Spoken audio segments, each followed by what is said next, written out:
Good evening. I'm Bill Stevens, Communications Manager at Bradway, and on behalf of the entire Bradway financial team, I'd like to welcome you to our October conference call. Advisors Brian Case and Craig Ronchioli will go over a brief presentation, and then we'll open the call to your questions. Right now, all participant lines are muted. We'll give you instructions on how you can ask a question when the presentation is complete. Stock markets run on the emotions of fear and greed. They always have, and they always will. Today we are bombarded 24/7 by market news. Although most of the news is meaningless to the long-term investor, this steady stream of headlines makes it harder than ever to be a good investor because it plays on your emotions.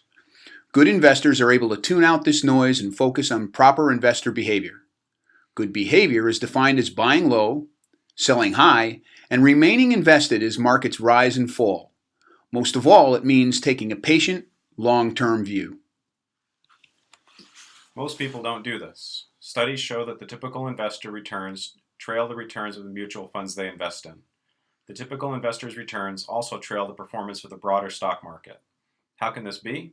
People jump in and out of the market at the wrong times. They buy when the market is climbing and they sell when it's falling. Our job as advisors is to ensure that you remain invested appropriately. Combining good investments and great behavior can produce performance that beats what the typical investor experiences. Let's take a look at the stock market cycles. They're like a roller coaster, climbing one day and falling the next. These daily swings don't matter much, but they do help build longer trends that become bull or bear markets. Everybody loves a rising market. As the market climbs, more investors join the party. This pushes up demand, which in turn pushes prices higher. When the buying reaches a fever pitch and stocks become overvalued, it's probably time for a market correction. As the market begins to turn down, the typical investor goes through a range of emotional states, from anxiety to denial and from fear to panic. At some point, they sell their investments at depressed prices. This increases supply, which helps push prices even lower. Good investors are waiting for this moment. They treat a decline as a sale and buy stocks at a significant discount. One way to sum up good investor behavior is to be fearful when others are greedy and greedy when others are fearful. Our investment approach helps you maintain great behavior. We plan first, then invest. We help you think long-term and resist temptation. Your portfolios are diversified, and your accounts are rebalanced and reallocated regularly. Let's walk through these 5 key concepts. First, your financial plan divides your assets into 2 buckets. One is for the short term, and one is for the long term. The short-term bucket is your liquidity bucket. It's meant to provide the cash you need for the foreseeable future. How big this bucket is depends on your particular needs and life stage. For example, if you have a stable job and are saving for retirement, your bucket might be just an emergency fund for unexpected expenses. If you're retired and living off that portfolio, your liquidity bucket might be 3 to 5 years' worth of expenses. In the planning process, determining the size of the short-term bucket is an important decision. Not only does it determine the size of your liquidity bucket, it also determines the size of your long-term or investment bucket. Your short-term bucket also plays another important role. It provides emotional and financial buffers that offer protection from market volatility. When your immediate needs are taken care of, the day-to-day performance of your long-term money is less of a concern, and this allows you to behave appropriately and to become a better investor in the process. Thinking long-term is another trait that all good investors show. It's far easier to think long-term when your immediate needs are taken care of through the planning process. It helps you keep volatility in perspective. By keeping your emotions in check, you can continue to remain invested through all market cycles. Your long-term bucket, or investment portfolio, is what supports your long-term goals such as retirement or providing a college education for your children. The goals of the long-term portfolio are to beat inflation and compound returns year after year. Beating inflation is important when you're talking about long-term savings. As you know, over time, a dollar doesn't go as far as it used to. You could buy a fully loaded 1975 Chevy Impala for $4,500. The 2015 Impala would cost you $27,000, and it doesn't even come with an 8-track player. The need to overcome the effects of inflation are why we put money at risk in the stock market. Risk is the reason diversification is such an important concept. When you diversify, you're aiming to spread risk among a wide range of investments. In short, it's applying the proverb, don't put all your eggs in one basket. How do we diversify? There are several layers of diversification. The first is geographic. We strive to have the investment portfolio include investments from the United States, developed nations outside the United States, and emerging markets. Each category offers different risks and the potential for different returns.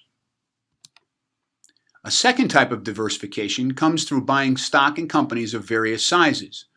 Large companies may be more stable and provide income in the form of dividends. Medium-sized companies may be faster growing than their larger cousins, but often have slightly more risk. And small companies, or small caps, may grow quickly but carry higher risk.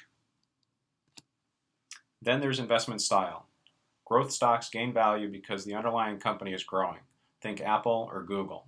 Value stocks gain value because they are in a sector that is out of favor or has been hammered by the market due to economic or sector-specific concerns. Think Bank of America or insurance giant AIG. They took a hit during the financial crisis, and their stock prices may not reflect the full value of the underlying companies. Mutual funds take different approaches to investing and will perform differently under various market conditions. It's important to have a range of styles in the portfolio. Mutual funds are managed actively or passively. Active managers are stock pickers. They try to invest in companies that they expect to outperform the broader market. Passive funds don't try to beat the market. They're designed to mimic the performance of an index like the S&P 500. There's a time and place for both active and passive management. The active managers we use look at stocks differently. Some emphasize company fundamentals, while others emphasize economic fundamentals. Some seek high-growth companies. Others aim to invest in companies that are selling below what they believe the companies are worth. This range of investment styles adds diversification. Each fund will behave differently under different market conditions because they contain different types of stocks. In a diversified portfolio, it's likely that some investments will be outperforming, some will be doing about as well as the broader market, and some will be underperforming. How do you know when you're properly diversified? When something you know you want to own over the long term makes you feel sick in the short term. While it may be tempting to put all of your money into the investments that are performing the best, it's dangerous to do so. Think tech stocks in the early 2000s, or financial companies before the crisis of 2008. It's not possible to accurately predict when certain market sectors will rise and when they will fall, so it's important to have exposure across the investment spectrum. When we build a diversified portfolio, we start with what we call a neutral allocation for stocks, and when appropriate, bonds. This is a fancy way of saying how we'd invest in a perfect world. If the economies of the developed world and emerging markets were all firing on all cylinders and risk and reward prospects were equal, we'd invest 60% of the portfolio in the United States, 20% in developed nations outside the United States, and the final 20% in emerging markets. Of course, that's not the way the world works. Risk may be higher in one area, while another area has more attractive pricing. Because of this, we adjust our allocations based on risk and return expectations. Right now, for example, we're invested more heavily in Europe because stock prices are lower there than in the US or in emerging markets. So we're at 50% US, 35% developed nations outside the US, and 15% in emerging markets. Our investment committee also takes a look at what we call fat pitches. What's a fat pitch? It's an investment that has such compelling short-term prospects that we just have to take a swing at it. Examples of fat pitches include real estate, commodities, and high-yield bonds. We've used all of these at various points over the years. Once the diversified portfolio is built and is invested accordingly to our target allocations, we monitor it closely. One thing we consider at least quarterly is whether we need to rebalance. Typically, investments don't move in lockstep. Some rise or fall faster than others. Over time, this means that the portfolio drifts away from our target allocation. If we get out of whack, it's time to rebalance so that we're back at our target allocation. When we rebalance, we trim the investments that have produced the highest returns, and we take these proceeds and buy more of the investments that have not kept pace. Essentially, we're buying what's on sale. When done regularly, rebalancing helps improve returns over time. Before we open up the call to your questions, let's review the key points from tonight. First, good investor behavior is essential. Our plan first, then invest approach reinforces good investor behavior. We aim to build a diversified portfolio that is rebalanced and reallocated regularly. And it's important to remember that your investments support your goals and your dreams.